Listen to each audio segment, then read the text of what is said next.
Disney Plus, Tales of the Jedi, the latest installment of Star Wars, Disney Star Wars. 6 episodes. Let's get into my thoughts on how this show was. Let's go.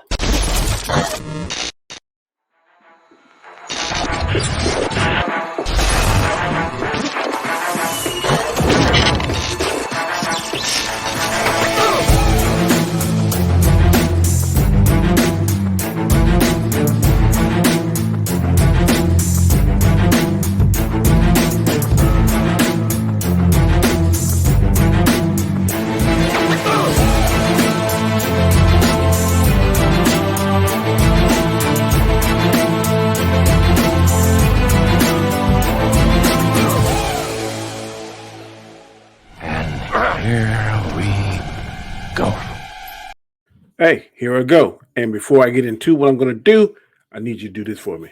Subscribe. Please subscribe. First time you see my channel, visit my channel. You're welcome to my channel. But please subscribe. Hit the notification bell. Don't want you to miss any material that I upload. Also, hit that thumbs up. Hit that like button. It helps with the YouTube algorithm. Y'all know how it does. So don't ask me to tell me how it does. I don't know how it does. All I know is that sucker helps. So please, please, please hit the like button. Also, last but not least, leave me a comment. I'm interested in hearing what you got to say. I read your comments and I try to respond to you in a quick and timely fashion. Now, let's go ahead and get into this. Tales of the Dark Side, the latest Disney Star Wars project that they put out on Disney Plus, 6 episodes. It's kind of showcasing Dave Filoni's favorite character. We all know who that is, Ahsoka Tano. And I must say, it started off a little slow, but by the end of the 6 episodes, I was like, okay, this ain't bad. But the first episode, and it stars. They got titles to it, and please forgive me for not knowing the titles. But basically, it's a backstory of Ahsoka Tano. It shows the planet she was on, her parents. She was born, little baby, and I think part of their culture was that the mother has to go out and hunt and kind of shows and teach the baby of the young child being of life and death, and that if you do kill an animal, make sure you kill it because it's going to actually feed your family, your clan, your people, and not just be wasteful about it.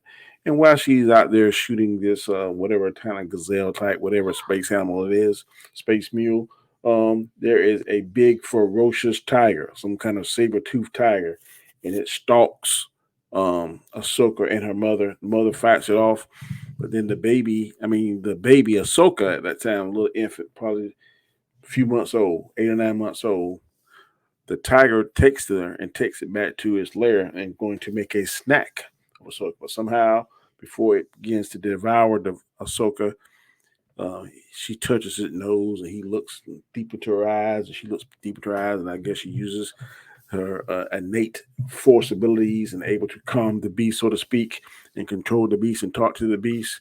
And somehow she gets on the beast back, and the actual big ass saber-toothed tiger takes Ahsoka back to her village, her tribe, and there's an old lady there. I guess the patriarch of the group, the elder statesman, whatever label you want to give her.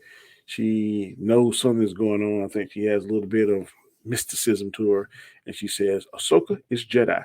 And then that's the first time we realize that Ahsoka is force sensitive and has force powers. Then it goes to the next episode where we see a young Qui-Gon Ginn.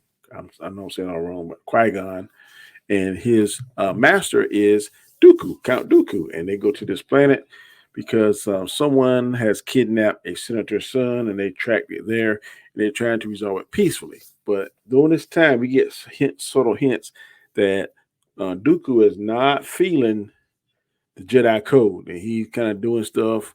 And in this episode, we see the first time the Force choke and stuff, and Qui-Gon is trying to keep him on the right track, but he is definitely split and torn. He's trying to use some of the Jedi tactics and resolve it peacefully, but when he feels that there is no way he can resolve it peacefully, you can see some of those Sith ways trickle out of his pores and his being, and he is about to kill the senator. And Qui-Gon is able to release the senator's son. The senator's son is a lot more caring about the situation that his dad has put his people in.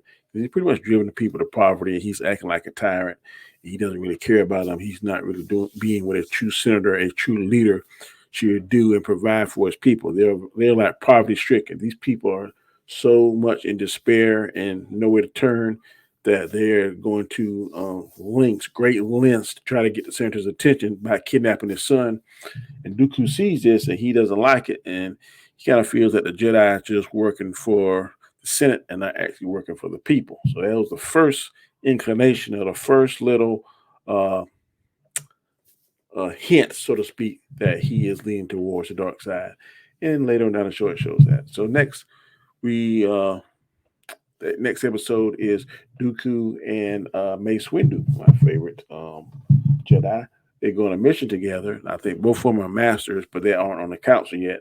And there's another master that was sent on this planet, and she was killed. And they were sent there to retrieve the body. And basically, Dooku is again showing stuff, being a little bit more aggressive than the Jedi would like to be, or taught to be. And he does some things, and Mace kind of checks him, and then they finally get the body back to Coruscant to the Jedi Temple. And this lady, this Jedi that was killed, she was on the Jedi Council, and since Mace came back and he was, I guess, following the rules and the guidelines, he was placed on the Jedi Council, and that kind of rubbed Dooku the wrong way.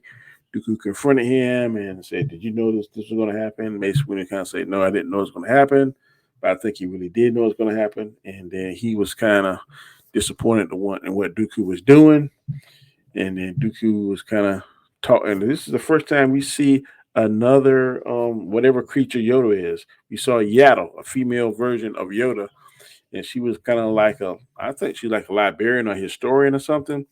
And her and Dooku seem to be very close. And I think on the end of the episode we saw where Qui-Gon had just met and fought with Maul for the first time, Darth Maul for the first time, when they were on. Remember when they're doing the pod races and stuff, and Maul was first encountered them because the Emperor sent Maul to intercept them. At this time, we learned that he was trying to persuade Dooku to his side. He wasn't a Sith yet, but he knew that he had some kind of connection with Dooku, and he was trying. I guess he was pretty much playing checkers, or no, chess with Maul and Dooku, because I think he sacrificed Maul because he knew Maul probably could beat Qui-Gon, and Qui-Gon was, and Dooku was really close to Qui-Gon. So he knew that he had to get rid of Qui-Gon to kind of push Dooku over the edge closer to being a Sith and to the dark side. So I think he played, now that I'm thinking about it, that was a smart move. I think that's what he did. He used Maul to kill Qui-Gon because he knew that would make Dooku angry, and that anger would push him towards the dark side. So in the next episode, we see where Dooku confronts um, the Emperor, and Yaddle follows him. He doesn't because she asked him, did he want to go to Qui-Gon's funeral? He said he didn't want to go. And he's at this tree. He said that Qui-Gon was always fascinated with this tree because the tree was the only like living thing, because Coruscant was stone and steel. And to see something live and growing like that always fascinated Qui-Gon. He said that he took Qui-Gon there, and you could tell he was really upset about Qui-Gon getting killed. So he went to a little secret place that him and the Emperor meet, and Yaddle follow him, and then Emperor pretty much told him, "Hey, look, there's going to be a lot of people." He basically say, if you want to make an omelet, you got to break some eggs. And Dooku was kind of questioning, why are we killing his people to do all this kind of stuff? And he said, it has to be sacrifices. And then that's when Yaddle showed herself, and we see Yaddle and Dooku get into this fight. And of course, Dooku bests her, get power over her, and he slams his gigantic door down on her. We think that she's killed, but she's not killed. So she uses the Force and lifts the door up and saves herself. But she was so weak and so badly beaten that Dooku just struck her down and killed her. And that made the Emperor very happy. It showed his eyes glowing. He's smiling, that evil smile that he has. And then the last thing was episode I thought was really good. It kind of centered back round to Ahsoka.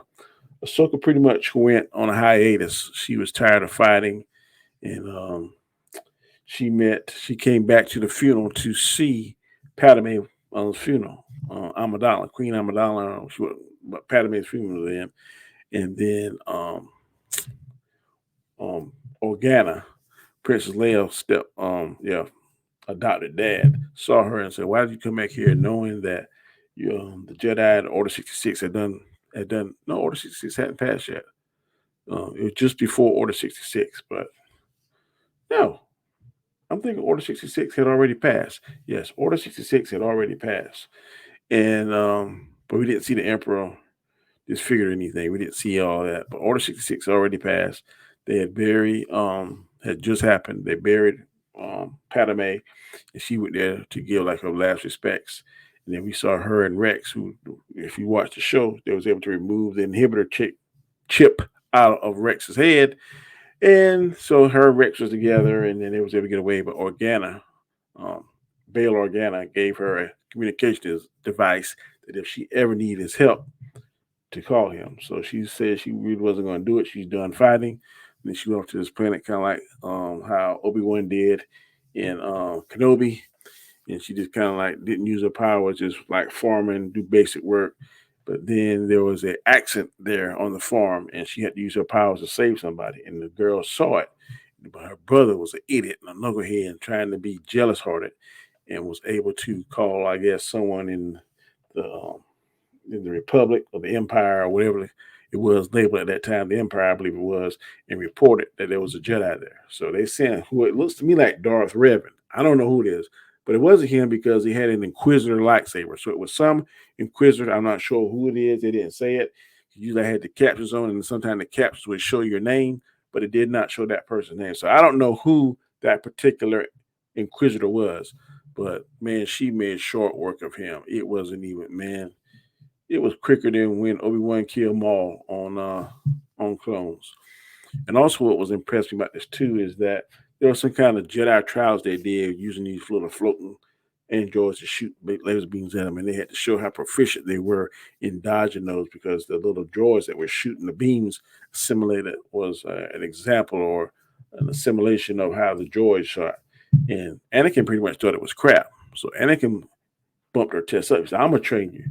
And so, man, he had his best uh, clones, Rex and his whole team. They put their guns on stun, and she just had to block them as long as humanly possible. And at first, man, they were taking her out, man. They'd stun her, and she stayed unconscious, however long it was, how many minutes. But as each time she trained, she got better and better and better. And then it progressed from her having the one lightsaber to the two lightsabers. And as she was getting good, you could see the smile and the approval on Anakin's face. So he got her up to speed. That's why Ahsoka is such a badass, because Anakin did unorthodox training and his way of thinking. She was a badass. So that's why I think she was so good. And I like Ahsoka. At first I didn't, but she grew on me, and now she's one of my favorite characters. But basically, at the end of that, Ahsoka fought this Inquisitor, killed him lickety split, and then she used the device that Bail Organa gave her and called for help, and was able to get the people, the survivors from that village that she worked in, because that Inquisitor came in and burned everything down, killed everybody, and was about to kill the jealous hearted brother, but she was able to save him. She took the Inquisitor's lightsaber and, in fact, and killed him with his own lightsaber in a very badass fashion. So Ahsoka definitely is one of my favorite characters. And like I said, she called Bail Organa. Bail Organa came there to the colony where they were at. And he said, "I didn't think you would ever use this device." He gave her the call. And he said, "Are you ready to get back in the fight?" And she kind of looked and kind of smiled and did that glaring look, which they always do.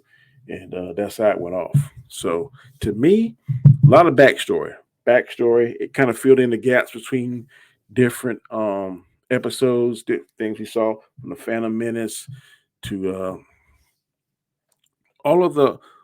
It filled from the Phantom Menace, Attack of the Clones, all the way up just before, just after he became the Revenge of the Sith, just after Anakin became Darth. So it was a lot of gaps that it filled in. It jumped time a lot from when Ahsoka was an infant all the way till she is grown, wherever or whatever age she's at now. So it was very good. Like I said, it started off a little slow for my liking, but like I said the last two episodes were really good, and I like what I saw. So I hope there's a season two of this. Dave Filoni definitely showcased Ahsoka on this, which is one of his favorite characters. I've been told his baby, and we saw that. So I would love a live action movie. That's what I'm really looking for. I'll have to get some release dates for that. But I guess this will have to be the appetizer to hold me over until I can get the main course.